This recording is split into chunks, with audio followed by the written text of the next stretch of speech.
Welcome to our online chemistry class. यहाँ हम 11th class NCERT के 7th चैप्टर इक्विलिब्रियम के थियोरेटिकल वीडियो लेक्चर डिस्कस कर रहे हैं। इस क्रम में ये हमारा 13 वीडियो लेक्चर है। अब तक जो हमने अपने 12th वीडियो लेक्चर बना रखे हैं उसमें हमने द्रव्यपाती क्रिया का नियम, लाशातालीय का नियम, केसी और केपी में संबंध, लाशातालीय नियम के अनुप्रयोग, इन सब टॉपिक को डिस्कस कर लिया है। इन सब के लिंक आपको नीचे डिस्क्रिप्शन बॉक्स में मिल जाएंगे। इस वीडियो लेक्चर में हम अरेनियस कॉन्सेप्ट को स्पष्ट करेंगे। जब हम अरेनियस कॉन्सेप्ट पढ़ लेंगे तब हमको एसिड एंड बेस के बारे में जानकारी हो जाएगी। अरेनियस कॉन्सेप्ट को समझने से पहले हमें केमिस्ट्री की डेफिनेशन को समझना जरूरी है। अलग अलग लोग केमिस्ट्री की डेफिनेशन या परिभाषा को अलग प्रकार से देते हैं। अगर मैं अपने अनुसार बात करूं, विज्ञान की वह शाखा जिसके अंतर्गत हम पदार्थों के रासायनिक गुणों का अध्ययन करते हैं उसको रसायन विज्ञान या केमिस्ट्री कहते हैं। यहाँ पर मैं दो शब्दों को हाईलाइट करना चाहूंगा, एक तो पदार्थ और एक उनके रासायनिक गुण जिनको हम केमिकल प्रॉपर्टीज बोलते हैं। पदार्थ की यदि हम बात करें तो हम 6th क्लास से पढ़ते हुए आ रहे हैं। पदार्थ वह होते हैं जो स्थान घेरते हैं, जिनका भार होता है। इनकी 3 अवस्थाएं होती हैं, ठोस, द्रव और गैस। इनको हम अनेक प्रकार से वर्गीकृत कर सकते हैं। यहाँ पर हमने पदार्थों का वर्गीकरण धारा के संचालन या फिर करंट के फ्लो के आधार पर किया है। जैसे कि आप सामने ग्रीन बोर्ड पर देख सकते हैं, धारा के संचालन या करंट के फ्लो के आधार पर पदार्थ 2 प्रकार के होते हैं। गुड कंडक्टर, जिन्हें हम हिंदी में सुचालक कहते हैं, ये वह पदार्थ होते हैं जो कि धारा को एक स्थान से दूसरे स्थान तक पहुंचा देते हैं या अपने अंदर करंट का फ्लो कर लेते हैं। और एक होते हैं बैड कंडक्टर, जिन्हें हम कुचालक कहते हैं, ये धारा का संचालन नहीं करते, इनमें करंट का फ्लो नहीं होता है। गुड कंडक्टर्स की बात करें तो इनको हम पुनः 2 प्रकार से वर्गीकृत कर सकते हैं। जैसे कि आप सामने देख सकते हैं, कुछ ऐसे गुड कंडक्टर या फिर सुचालक होते हैं जिनमें कि धारा का संचालन या करंट का फ्लो इलेक्ट्रॉन्स के द्वारा होता है, इनको हम इलेक्ट्रॉनिक चालक कहते हैं। जितने भी मेटल्स होते हैं, एलॉयज होते हैं, और एक नॉन मेटल ऐसा होता है जो कि इलेक्ट्रॉनिक चालक होता है जिसको कि हम ग्रेफाइट कहते हैं। ये सभी इलेक्ट्रॉनिक चालकों की श्रेणी में आते हैं। इनमें करंट का फ्लो इलेक्ट्रॉन के द्वारा होता है। जबकि एक प्रकार के जो सुचालक या गुड कंडक्टर होते हैं वह आयनिक सब्सटेंस के सॉल्यूशन होते हैं, इनको हम आयनिक कंडक्टर कहते हैं। इनमें धारा का संचालन या करंट का फ्लो आयंस के द्वारा होता है। सभी इलेक्ट्रोलाइट्स, जिनको हम हिंदी में विद्युत अपघट्य कहते हैं, वह आयनिक चालक होते हैं क्योंकि उनमें धारा का प्रवाह या करंट का फ्लो आयंस के द्वारा होता है। आयनिक चालकों को हम इलेक्ट्रोलाइट्स भी कहते हैं। इनको हम काफी डिटेल से अपने संयोजकता वाले पाठ में पढ़ चुके हैं।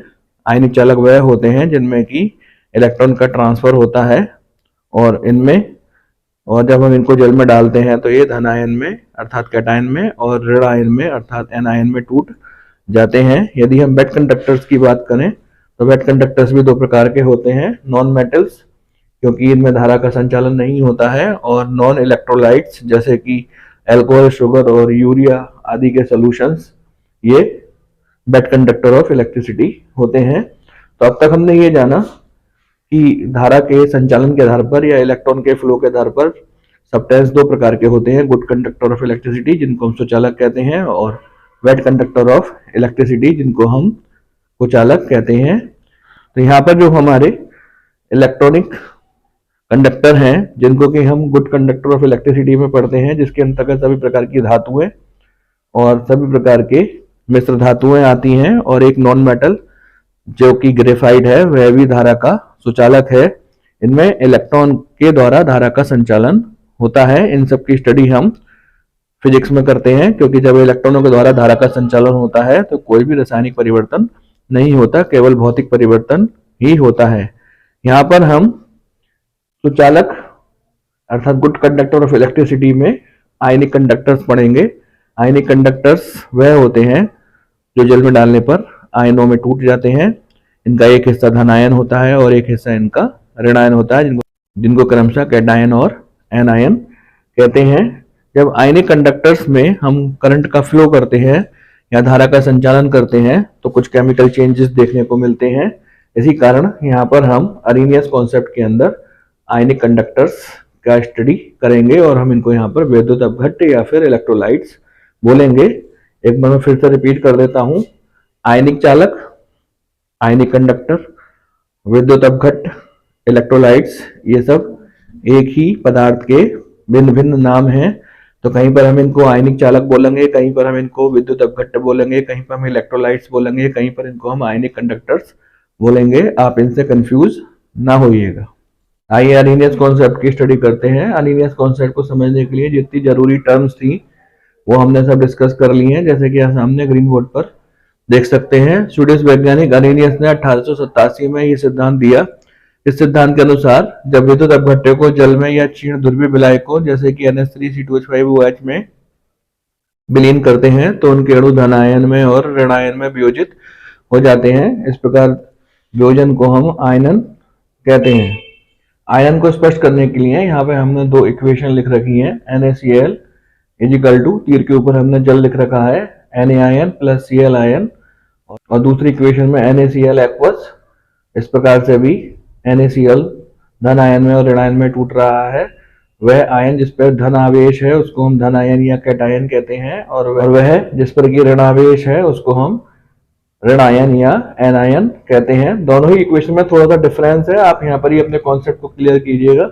यदि पहले वाली इक्वेशन की बात करते हैं तो वहां पर जल की मात्रा अधिक होगी। आप इसको इस प्रकार से समझते हैं कि एक गिलास जल में हमने थोड़ा सा नमक या NaCl डाल दिया, तो इस प्रकार का जो सोल्यूशन होगा वह हमारा पहले वाला सोल्यूशन NaCl, और तीर के ऊपर हमने जल लिख रखा है, इसको हम प्रदर्शित करेंगे, अर्थात इसमें जल की मात्रा अधिक होगी। हम इसको नमक का या NaCl का जलीय विलयन बोलेंगे।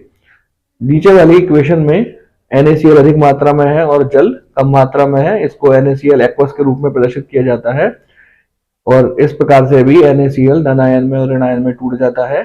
इसको हम सामान्य भाषा में या साधारण भाषा में सीला हुआ नमक कह सकते हैं। सीला हुआ नमक जिसमें कि नमक की मात्रा अधिक होती है और जल की होती है। तो अर्हीनियस ने बताया कि जब हम विद्युत अपघट्यों को जल में डालते हैं या क्षीण ध्रुवीय विलायकों में डालते हैं तो वह धन आयन में और ऋण आयन में वियोजित हो जाते हैं, और ये घटना आयनन कहलाती है। अर्हीनियस कॉन्सेप्ट की यदि हम आगे स्टडी करें तो हमें पता चलता है कि जो आयनन होता है वह एक उत्क्रमणीय अर्थात रिवर्सिबल रिएक्शन है। आप इसको तीर के चिन्ह से भी प्रदर्शित कर सकते हैं या समझ सकते हैं। ये एक उत्क्रमणीयता का चिन्ह है। जिस रिएक्शन में ये उत्क्रमणीयता का चिन्ह लगा होता है उसको उत्क्रमणीय अभिक्रिया कहते हैं। यहाँ पर KCl एक उत्क्रमणीय अभिक्रिया के द्वारा K आयन में और Cl आयन में वियोजित हो रहा है। इसी प्रकार से NaOH भी धन आयन में और ऋण आयन में वियोजित हो रहा है, और ये एक उत्क्रमणीय अर्थात रिवर्सिबल रिएक्शन है। तो अर्हीनियस कॉन्सेप्ट के द्वारा हम ये समझे कि जब हम किसी विद्युत अपघट्य को जल में विलीन करते हैं तो वह धन आयन में और ऋण आयन में वियोजित हो जाता है, और उसका वियोजन एक उत्क्रमणीय अभिक्रिया के अंतर्गत आता है। आइए ये समझने का प्रयास करते हैं कि आयनन को कौन कौन से कारक या फैक्टर प्रभावित करते हैं। तो आयनन को सबसे ज्यादा जो प्रभावित करते हैं वह है नेचर ऑफ इलेक्ट्रोलाइट या विद्युत अपघट्य की प्रकृति। विद्युत अपघट्य दो प्रकार के होते हैं। स्ट्रॉन्ग इलेक्ट्रोलाइट जिनको हम प्रबल विद्युत अपघट्य कहते हैं, ये 30% से अधिक आयनित होते हैं। अब इनका आयनन किस प्रकार से ज्ञात किया जाता है, ये एक प्रयोगात्मक कॉन्सेप्ट है।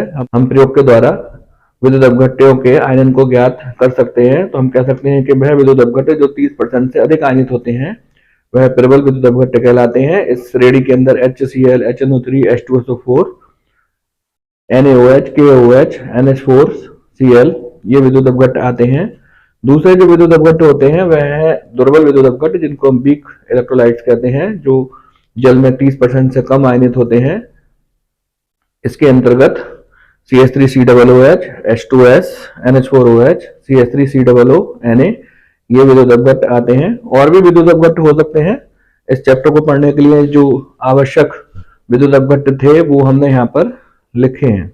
विद्युत अपघट्य के आयनन को जो दूसरा फैक्टर प्रभावित करता है, जो दूसरा कारक प्रभावित करता है वह है विलायक। विलायक क्या होते हैं? विलायक का कॉन्सेप्ट विलयन से रिलेटेड है। विलय और विलायक के मिश्रण को विलयन कहते हैं। विलयन का वह अवयव जो अधिक मात्रा में होता है उसे हम विलायक कहते हैं। यदि आप एक बीकर में पानी लेकर के उसमें चुटकी भर नमक डालते हैं तो हम कह सकते हैं कि यहाँ पर जल विलायक के रूप में है और नमक विलय के रूप में है। तो विलयन का वह अवयव जो अधिक मात्रा में होता है उसको हम विलायक कहते हैं। ऐसा विलायक जिसका परावैद्युतांक या डाइलेक्ट्रिक कांस्टेंट बहुत उच्च होता है वह उत्तम विलायक कहा जाता है। जैसे कि आप सामने ग्रीन बोर्ड पर देख सकते हैं, जल एक अच्छा विलायक है क्योंकि उसका परावैद्युतांक सबसे अधिक होता है 79.1।